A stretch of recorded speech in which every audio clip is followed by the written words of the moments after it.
funny, all the skip is gone, but I'm getting this guy on channel 40 here.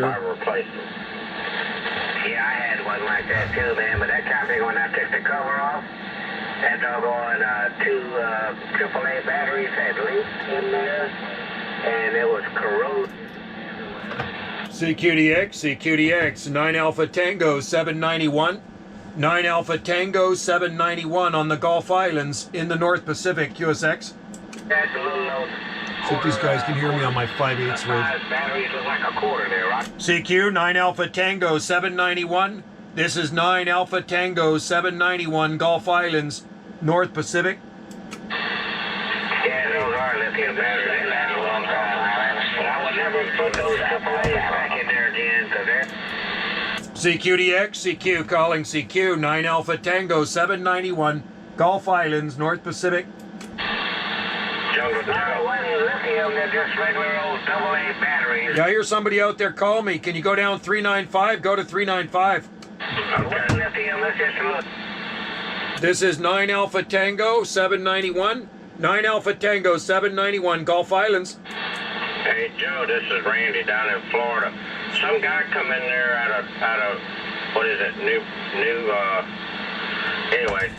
Brunswick, I guess it was, somewhere up there.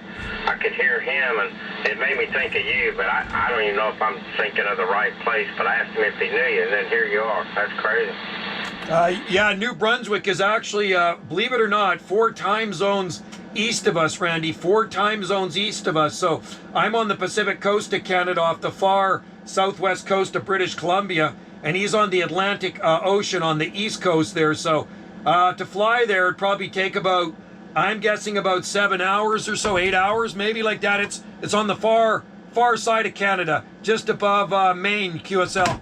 Okay, I got it wrong there, Joe.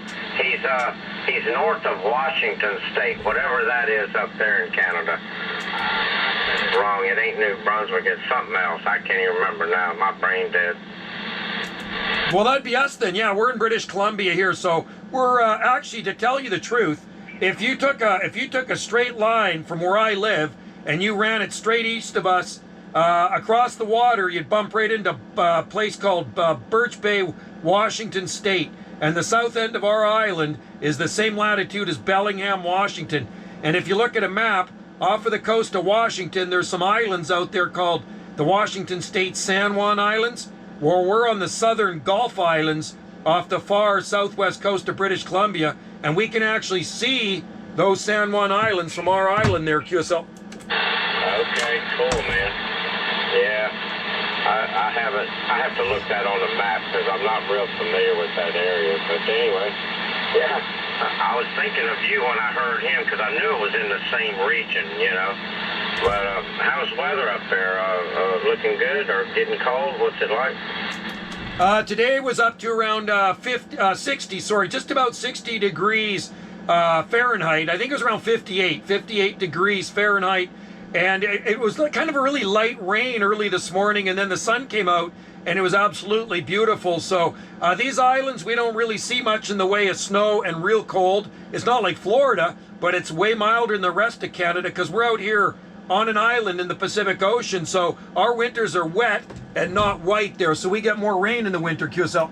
Okay, yeah, even that far north, okay. Well, was there, like, on that island, were there a lot of indigenous people, like Indians and all, that used to live out there, or do you know? No, negative.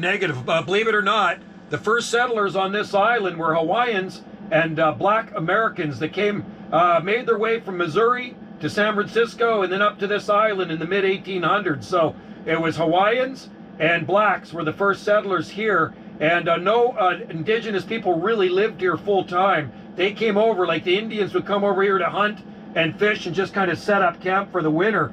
But if you look up our island is called Salt Spring Island, like table salt and bouncy spring.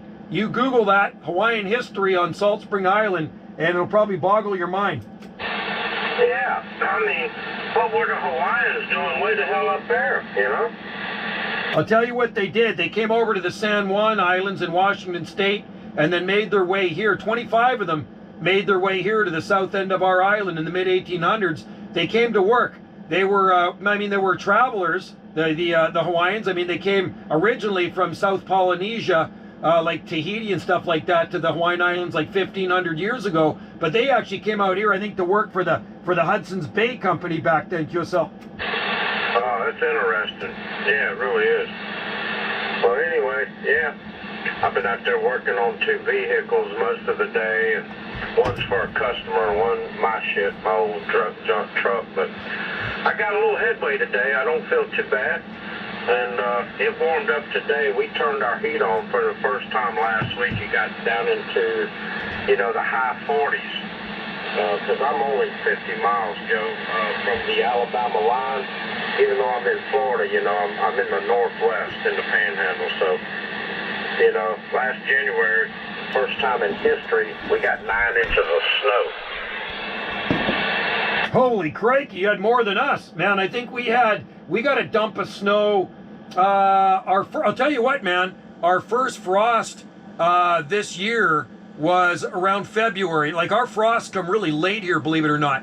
And it was around February, and I think the lowest temperature we had all winter was 25 Fahrenheit. That was it. That was as cold as it got here one night. And we had about 6 inches of snow during that dumping. And that was it for winter. The snow was gone probably within about 4 or 5 days. That was it. That was our winter here, QSL. God damn. Well, I've lived here since 67, and I've seen it snow 2 or 3 times, maybe an inch, But they said this was the perfect storm. The front come out of the Gulf of Mexico, and that front come from the northwest, and they met. They collided right on the beach, man, and at first it sleeted for about 30 minutes. Dude, I had just went to the store when it started sleeting, and it stuck to the windshield. I couldn't see shit. I had to pull over and scrape my windshield to get home. And then an hour later, it started snowing. But, as far as they know, since they've been recording this shit, it's never happened before. But people were making snowmans on the beach, Joe. It was unbelievable. Kids probably loved it because it probably ain't going to happen for a very long time. And I know it does get kind of cold in some other places in northern Florida, like Tallahassee. I know Tallahassee is kind of that little cold pocket over there. And I'm kind of into the weather, so I look at, the all-time low temperatures and stuff like that. And it can happen once in a while, but it's very unusual. I mean, you're being that far south, and what happens, I think, that cold air kind of comes out of the north there, and it comes straight down, and it collides with your warm, moist air, and that's what it translates into snow. And that's what happens here, too. So if it gets really cold up in the Gulf of Alaska, which is way to the north of us, and I'm looking up there sometimes, and I'm always watching the weather in the winter, and if you see it real frigid up there, sometimes what happens, Alaska opens her doors up, lets a little bit of that cold air out, and the jet stream pulls it straight down over our islands. So the cold, dry air mixes with the warmer, moist Pacific air here, and then we get dumped on with snow, QSL. I've been down, yeah, very similar.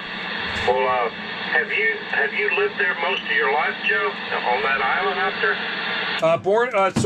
Born and raised here on the south coast. I've been on this island about 3.5 decades here. My parents bought here in the 70s. 78 they bought here. And it was kind of like just a summer house, and then you had some pieces of property and stuff, and I just kind of got sick of the rat race over there, so I came over here. Like, on this island, we don't have any traffic lights or anything. It's laid back, man. You only get here by ferry boat.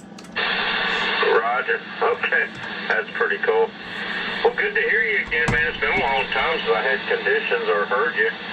Well, what are you running for radio these days?